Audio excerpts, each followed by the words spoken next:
నమస్తే. నేను మీ తేజ. 'ఇరుముడి' ట్రైలర్ మళ్ళీ యూట్యూబ్‌లోకి వచ్చింది. సో, 'ఇరుముడి' మీద చాలా అంచనాలున్నాయి. రవితేజ గారి కెరియర్‌లోనే ఇదొక మంచి ఫిల్మ్ అయ్యే అవకాశం ఉంటుంది అంటూ కూడా చాలామంది చెప్తున్నారు.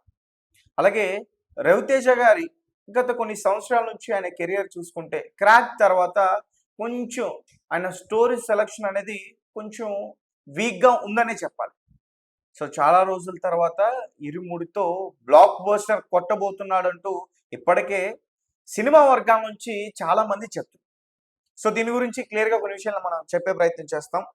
సో, 'ఇరుముడి' రవితేజ గారు నటించిన 'ఇరుముడి' తండ్రి కూతుర్లకున్న ముడి, అయ్యప్ప స్వామి భక్తుడికి ఉన్న ముడి, అలాగే ఈ స్టోరీలో క్రైమ్ కూడా జరిగింది. ఆ క్రైమ్‌లో ఏం జరిగింది అనేది దాని గురించి ఆ దాగి ఉన్న ముడి. మొత్తానికి సినిమా టైటిల్ 'ఇరుముడి'. ఈ సినిమాలో రవితేజ గారు త్రినాథ్ అనే ఒక క్యారెక్టర్ చేస్తున్నారు. ఆటో డ్రైవర్ అయిన. సో, అలాగే ప్రియా భవాని ఆమె ఈ సినిమాలో హీరోయిన్. రవితేజ గారి భార్య. తర్వాత సాయి కుమార్ ఈ సినిమాలో ఆయన గురుస్వామి. తర్వాత డైరెక్టర్ వచ్చేసి శివ నిర్వాణ.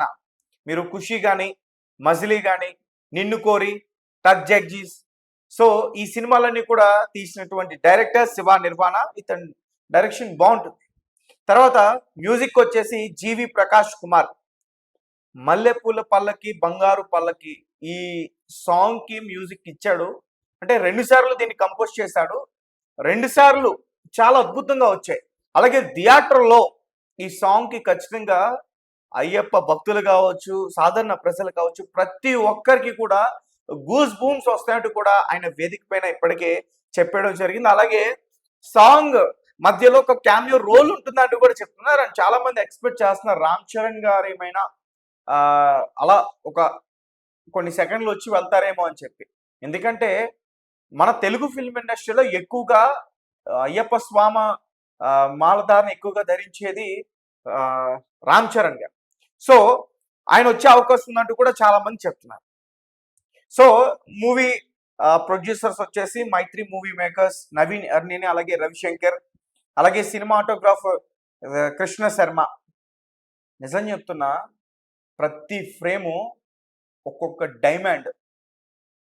అంటే ఒక విలేజ్ బ్యాక్ డ్రాప్, ఒక కథని చాలా అద్భుతంగా చూపించాలి. రైటర్ ఎంత బాగా రాసుకున్నాడో దానికి తగ్గట్టు ఆ కెమెరా విజువల్స్ కూడా అలానే ఉండాలి. సినిమాటోగ్రాఫర్ వర్కింగ్ కూడా అట్లనే ఉండాలి. ఎస్పెషల్లీ కృష్ణ శర్మ గారు చాలా అద్భుతంగా తీశారు. అసలు ఒక్కొక్క ఫ్రేమ్ ఒక డైమండ్. సో ఇక కథలోకి వస్తే, అనగనగా ఒక ఊరు. ఆ ఊరిలో ఒక చిన్న ఫ్యామిలీ. త్రినాథ్ ఒక ఆటో డ్రైవర్. అల్లారు ముద్దుగా పెంచుకుంటున్న ఒక కూతురు. కూతురికి ఏం జరిగినా సరే అల్లాడిపోయే తండ్రి. కూతుర్ని ఎవరైనా ఏదన్నా అయినా సరే వాళ్ళని చితక్కొట్టే తండ్రి. కూతురి కోసం ఏదైనా చేసే తండ్రి. మీరు ట్రైలర్‌లో చూస్తుంటే కూతురు 5వ తరగతి పాస్ అయిందని చెప్పి అందరికి పిలిచి ఘనంగా భోజనాలు పెడతాడు.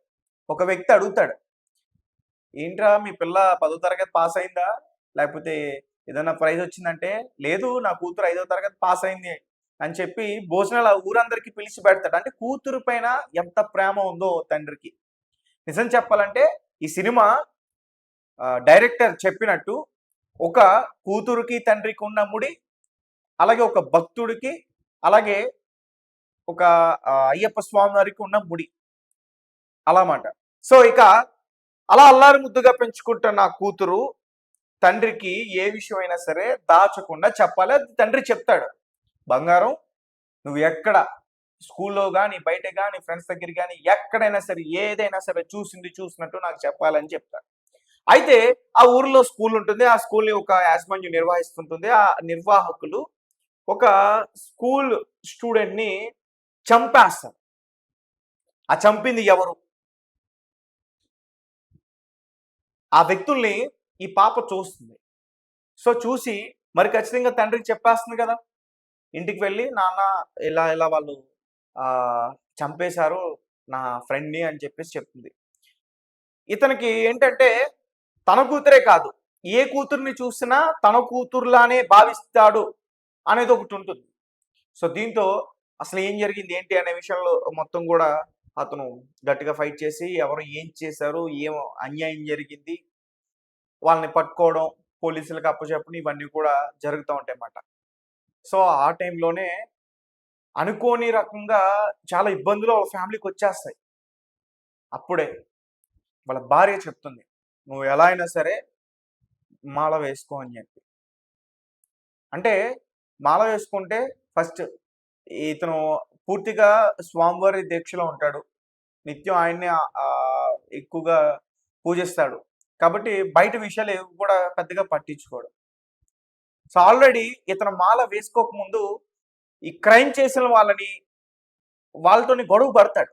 వాళ్ళేంటంటే ఈ మాలలో ఉన్నప్పుడు ఇతను నిష్టగా ఉంటాడు, ఏం చేయడు. మాల ధరించినప్పుడు వీడిని పట్టుకోవడం ఈజీ, వీడిని ఏదైనా చేయొచ్చు, ఇట్లా వారు అనుకుంటారు.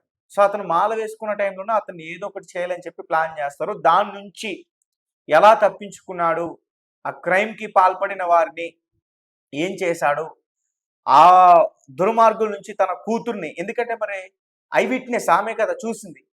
సో ఆమె కూతుర్ని వారి నుంచి ఎలా క్షేమంగా కాపాడుకున్నాడు, చివరికి ఏం చేశాడు అనేదే ఈ ఇరుముడి కథ. సో చాలా బాగుంటుంది సినిమా, అద్భుతంగా ఉంటుంది. ఒక తాగుబోతు తండ్రి కూతురు కోసం మారిపోతాడు, అయ్యప్ప దీక్షను తీసుకుంటాడు.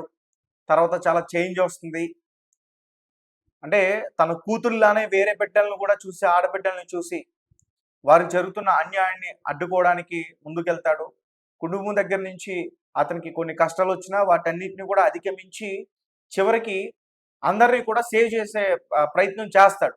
దేవుడి యొక్క అన్న కూడా ఇతనికి ఉంటుంది. సో ఇదే ఇరుముడి. ఈ సినిమాకైతే ఖచ్చితంగా మొదటి రోజే కొన్ని కోట్ల రూపాయలు వసూలు చేసే అవకాశం ఉంటుందని చెప్తున్నారు. బజ్ అయితే చాలా బాగుంది. ముఖ్యంగా రవితేజ గారు, ఆయన ఇప్పటి వరకు తీసిన సినిమాలు 76, ఇది 77వ సినిమా.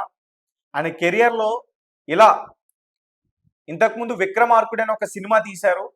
ఆ సినిమా తర్వాత ఆయన కెరియర్లో ది బెస్ట్ అనే మూవీ, చెప్పుకోదగ్గ మూవీ ఇరుముడి అవుతుందంటూ కూడా చాలా మంది చెప్తున్నారు.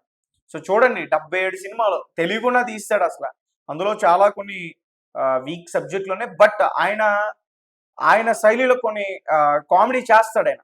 సో దాంతో ప్రేక్షకుల్ని ఆకట్టుకుంటాడు. నాకు బాగా ఇష్టమైంది ఏంటంటే దుబాయ్ సీను, కృష్ణ, ఇలా చాలా సినిమాలు ఉన్నాయి.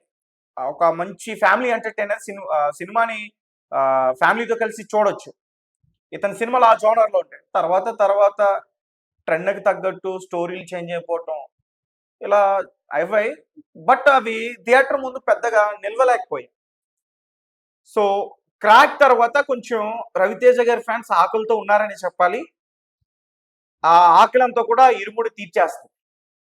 అలాగే మరీ ముఖ్యంగా చాలా మంది ఈ మల్లెపూల పల్లకి బంగారు పల్లకి ఈ సాంగ్ని చూడడానికి థియేటర్కి వెళ్తున్నాం అంటూ కూడా చాలా మంది చెప్తున్నారు. మరి చూద్దాం, మరి ఏదో సర్ప్రైజ్ ఉంది అంటున్నారు. సో నేను కూడా వెయిట్ చేస్తున్నా సర్ప్రైజ్ ఏంటి అనేది. దానికోసం నేను కంపల్సరీగా వెళ్తా.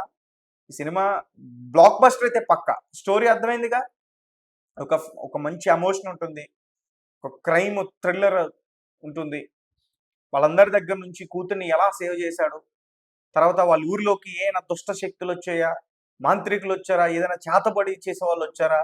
డైలాగ్ అంటాడు, ఊర్లో ఏదో జరుగుతుంది, ఏదో మాయ ఉంది, ఏదో శక్తి ఉంది, ఇలా ఓ డైలాగ్ అంటాడు. సో అలాంటివి ఏమైనా జరుగుతున్నాయా, ఇవన్నీ కూడా థియేటర్లో చూద్దాం. Thank you so much.